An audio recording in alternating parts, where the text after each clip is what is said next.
Aliados estão preocupados com a maratona carnavalesca do presidente Lula. O medo é que a homenagem de uma escola de samba do Rio gere problemas. Uma escola vai homenagear a trajetória de Lula amanhã. E o temor do Planalto é de que o governo seja acusado de crime eleitoral. A única no círculo próximo de Lula a desfilar deve ser a primeira-dama Janja. Na quinta-feira, o Tribunal Superior Eleitoral manteve o desfile, mas a ministra Carmen Lúcia advertiu: o TSE estará atento porque há um ambiente propício para abusos ilícitos. Os oposicionistas afirmam que o evento é propaganda eleitoral antecipada. O nosso Galo da Madrugada, eu tenho a honra de dizer, todos os meus votos na minha vida foram para você, Lula.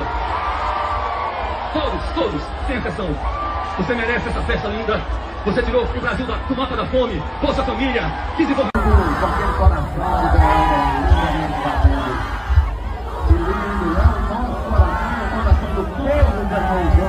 Meus amigos, minhas amigas, vocês acabaram de ver aí a propaganda eleitoral do Lula antecipada aí que tá rolando no carnaval, né? Pois é, ele participou de alguns eventos, tanto ali na Bahia como lá em Recife, né, no Pernambuco, e o povão já começou a cantar, né?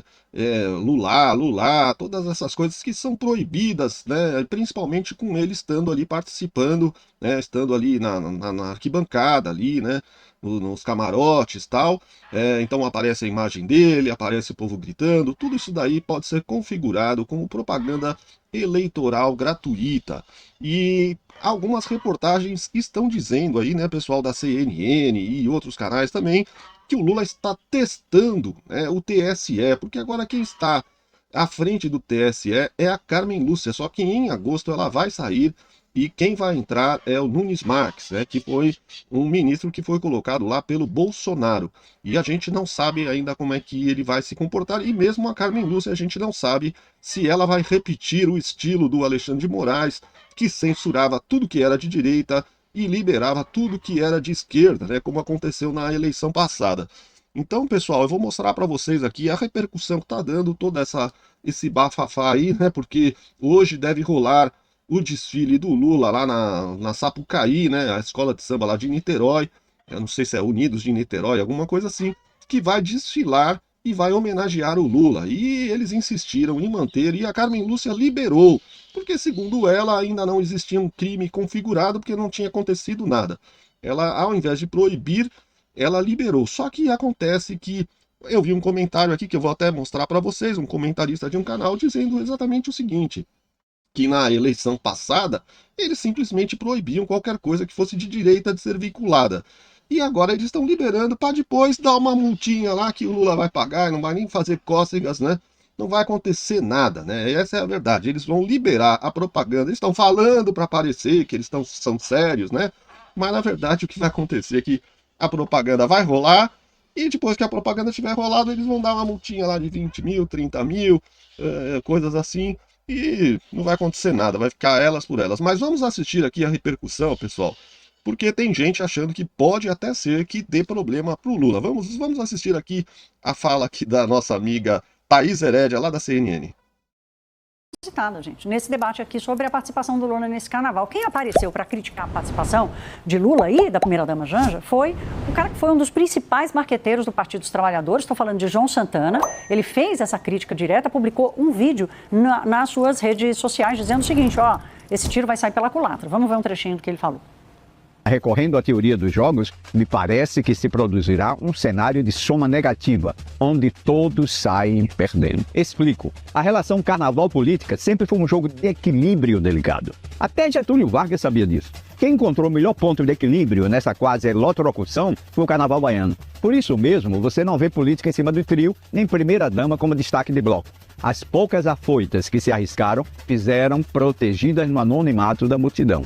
O maior risco, no caso da Acadêmicos de Niterói, não é o de vaias, mas sim a repercussão fora das bolhas de batucadas ou de porradas espalhadas Brasil afora. O destino dos grandes espetáculos é o da catarse coletiva, seja ela de glorificação ou de rebeldia. Só viram culto individual quando controlados a mão de ferro por autocratas. Do contrário, o tiro sai pela culatra.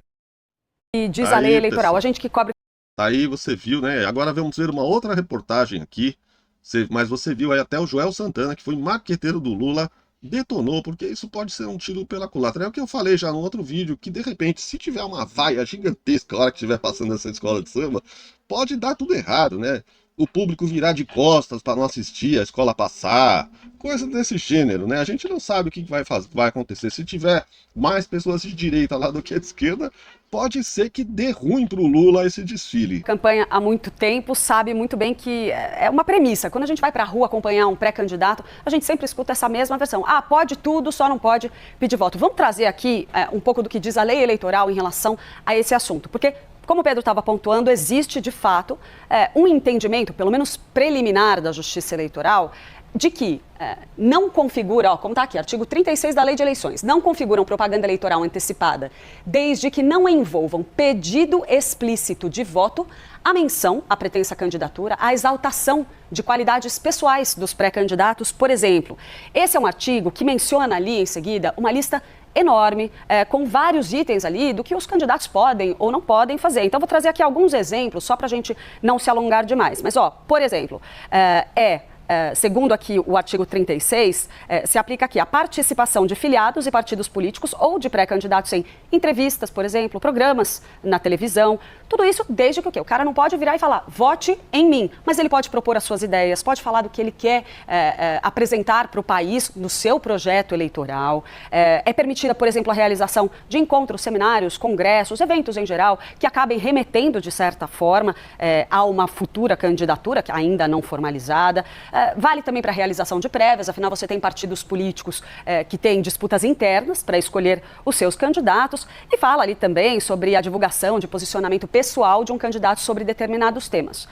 A ministra Carmen Lúcia, ela é uma militante de esquerda, ela comemorou a eleição do Lula com a esquerda, foi a festas, enfim, só não fez campanha porque tentou minimamente manter a liturgia do cargo, mas ela é de esquerda. E o TSE tem um histórico muito triste pelo que aconteceu sob o comando do Alexandre de Moraes em 2022, com proibição de tudo e de todos da direita. Desmonetização, remoção de perfis do ar, fizeram o diabo para um lado só. Então a gente não sabe qual é a composição do TSE hoje, mas sob o comando da ministra Carmen Lúcia, eu não tenho confiança na isenção. E por conta disso, essa decisão dela, na minha opinião, contrapõe exatamente a tese da esquerda de que não, tem que censurar antes para evitar o prejuízo, a menos que seja nosso. E é mais ou menos essa decisão que a ministra Carmen Lúcia tomou. Bom, se é nosso, depois esse que corram atrás. E vocês acham que o TSE vai impugnar a candidatura de Lula e seus blue caps? Vai mesmo, com formação nenhuma vai ter coragem de fazer isso. E agora, vamos ampliar.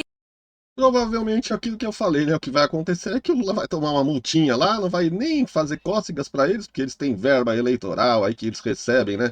Paga por nós, né? A gente é que paga com os nossos impostos essas verbas que o Estado, né, distribui para os partidos para que eles façam campanha eleitoral. Então eles têm muita grana, o PT é um partido grande que recebe uma fortuna, né? E fora outros jeitos que eles conseguem arrecadar dinheiro aí para todo lado, né? Eles conseguem arrecadar dinheiro para fazer campanha com esses conchavos que eles fazem, né? Então é isso que vai acontecer. Agora aqui, pessoal, um negócio bem legal, porque o William Vac deu uma detonada naquele André Esteves que vocês não têm ideia. Ele participou ali de um evento e teve que fazer uma pergunta para o André Esteves, e veja a pergunta que ele fez. O André Esteves, se vocês não sabem, é dono do Banco Pactual, né? E ele esteve lá no Resort Taiaiá, lá no Toffoli, né? Foi recebido lá pelo Toffoli, né? Com honras e glórias.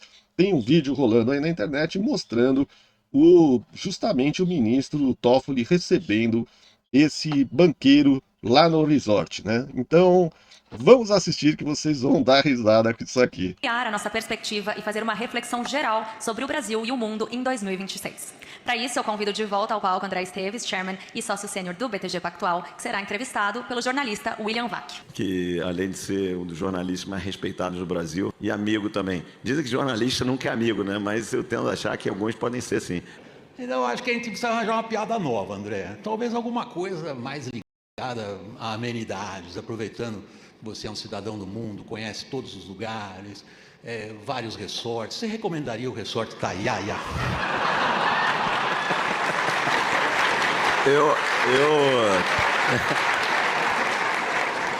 Certamente recomendaria, porque é muito bonito, né?